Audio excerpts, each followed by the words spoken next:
வணக்கம். நான் ஸ்ரீ சுந்தர ஞானானந்தா.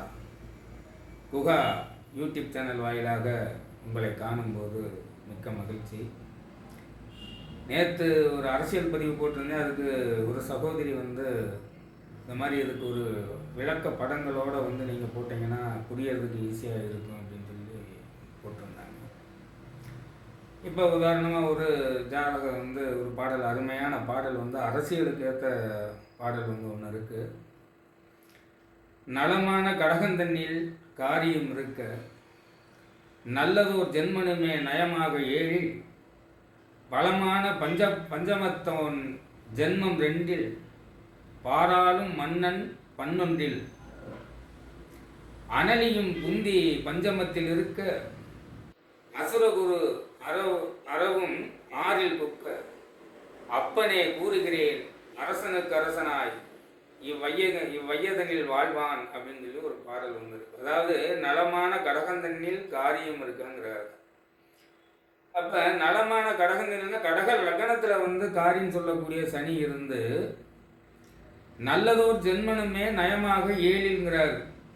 அதாவது அந்த கடக லக்னத்து அதிபதியான சந்திரன் 7ஆம் இடத்துல, அதாவது சனியுடைய வீட்டில் பரிவர்த்தனையாக இருக்கக்கூடிய நிலை இருந்து, பலமான பஞ்சமத்துவம் ஜென்மம் வேண்டுங்கிறாங்க. அதாவது 5ஆம் இடத்து அதிபதியான செவ்வாய் லக்னத்துக்கு 2ஆம் இடத்துல இருந்து, பாராளும் மன்னன் பன்னொன்றில், அதாவது யாரு குரு பகவான் 11ஆம் இடத்துல, 11ஆம் இடத்துல குரு இருந்து, அனலியும் புந்தி பஞ்சமத்தில் இருக்க, அதாவது 5ஆம் இடத்துல சூரியனும் புதன் சேர்ந்து இருந்து, அசுரகுருவும் அறவும் கூடி 6இல் குக்க, யாரு சுக்கிரன் ராகும் 6ல் இருந்து, 12ஆம் இடத்துல கேது இருந்தா அந்த ஜாதகர் அரசனுக்கு அரசனா இந்த உலகத்துல வாழ்வான் அப்படின்னு சொல்லி சொல்றாங்க.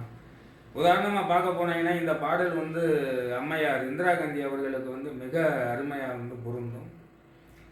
அவர்கள் ஒரு முதல் மந்திரியுடைய வீட்டில் மிகப்பெரிய கோடீஸ்வரர் வீட்டிலே பிறந்தவர்களாக இருந்தாலும், பிரதம மந்திரியாக இருந்த நேரு குடும்பத்துடைய வாரிசாக இருந்தாலும், அரசியலில் அனைவரையுமே மிஞ்சி நிற்கக்கூடிய நிலையை ஏற்படுத்தி கொடுத்துச்சு. ஏன்னா அந்த அம்மாவுடைய லக்னம் கடக லக்னம், கடக லக்னத்தில் சனி இருக்குது, 7ஆம் இடம்னு சொல்லக்கூடிய மகரத்தில் சந்திரனும், ஏன்னா அவங்க உத்திராட நட்சத்திரத்துக்காரங்க, மகர ராசி உத்திராட நட்சத்திரம், 7ஆம் இடத்துல சந்திரனும், குரு 11ஆம் இடத்துலையும், சுக்கிரனும் ராகுவும் 6ஆம் இடத்துலையும், கேது 12ஆம் இடத்துலையும், சூரியனும் புதனும் சேர்ந்து 5ஆம் இடத்துல இருக்கக்கூடிய நிலை இருந்ததோடு மட்டும் இல்லாமல் 2ஆம் இடத்துல செவ்வாய் இருந்துச்சு. அந்த கடுமையான ஒரு வார்த்தையின் மூலியமாக ஒரு நாட்டையே ஒழுக்கக்கூடிய நிலைகளை அவங்க ஏற்படுத்தினவங்க.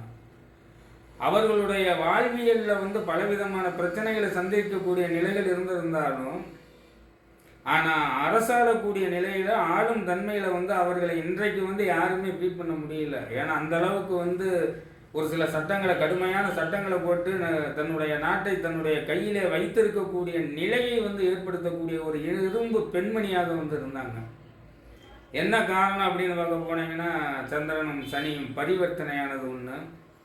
அதே மாதிரி எடுத்துக்கிட்டிங்கன்னா 2ஆம் இடத்து அதிபதினு சொல்லக்கூடிய வாக்காதிபதி சூரியனும், முயற்சி ஸ்தானாதிபதி 3ஆம் இடத்து அதிபதியான புதனும் இணைந்து பூர்வ புண்ணிய ஸ்தானம் சொல்லக்கூடிய 5ஆம் இடத்துல அமர்ந்ததும், அந்த லக்னத்தை பொறுத்த வரைக்கும் எடுத்துக்கிட்டிங்கன்னா 4-11 கூடிய சுகாதிபதியாக இருக்கக்கூடியவர்கள் சுக்கிரன் ராகுவுடன் இணைந்து 6ஆம் இடத்துல இருந்ததும், அதே மாதிரி எடுத்துக்கிட்டிங்கன்னா பாக்கியாதிபதினு சொல்லக்கூடிய கடகத்துக்கு 9ஆம் இடத்து அதிபதி 11இல் போய் அமர்ந்ததும், ஏன்னா 6 ஆதிபத்தியம் பெற்றிருக்கக்கூடிய ஒரு கிரகம் 11ஆம் இடத்துல இருக்கக்கூடிய நிலை இருந்தால் அந்த ஜாதகர் மிக உயர்ந்த நிலையில் வாழக்கூடிய நிலையை ஏற்படுத்தி கொடுக்கும், தன்னுடைய முயற்சியால், தன்னுடைய செயலால்.